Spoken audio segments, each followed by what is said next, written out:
Hi, my name is Al Barth, and I'm glad to be with you, even if it's only by video.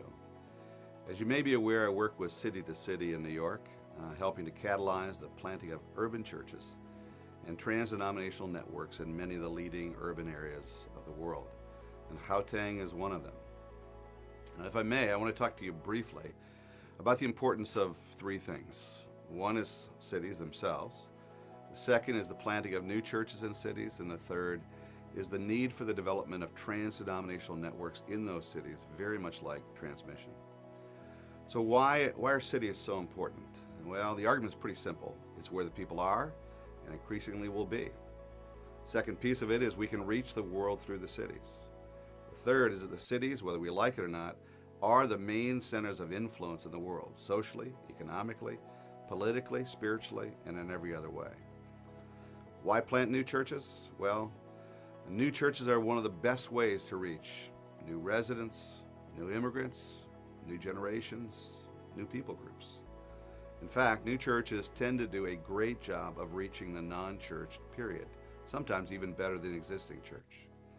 New churches allow the church to reach places the church isn't, unchurched areas of a city, new housing estates, parts of the city that have changed demographically.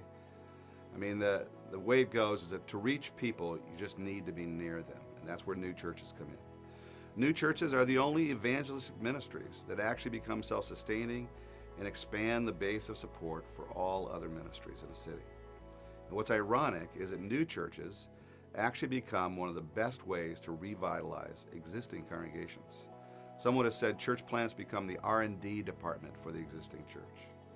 So why trans-denominational networks, or networks at all? Well, this is something I've only recently discovered, really during the last 10 years. In every city, we need a breadth and variety of churches, all committed to the historic Christian gospel, but expressing themselves differently in many different ways. We need every kind of church in a city if we're going to reach every kind of person. No one church can reach all of them. There's an amazing power and synergy that is tapped when we who are evangelicals work together.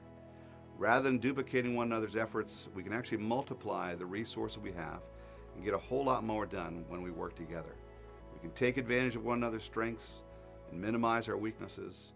We can become like iron sharpening iron, as the scripture says. And real momentum is generated as we link the various plants together. We can do more together than apart. Now, what I love about transmission is that it holds huge potential, not only to serve the existing churches by providing better trained leaders, but it could produce a continuing stream of leaders that could plant dozens of churches throughout the regions. It becomes a leadership pipeline. It's a great example of what can and should be done in cities across the world, and I heartily commend the work of transmission to you.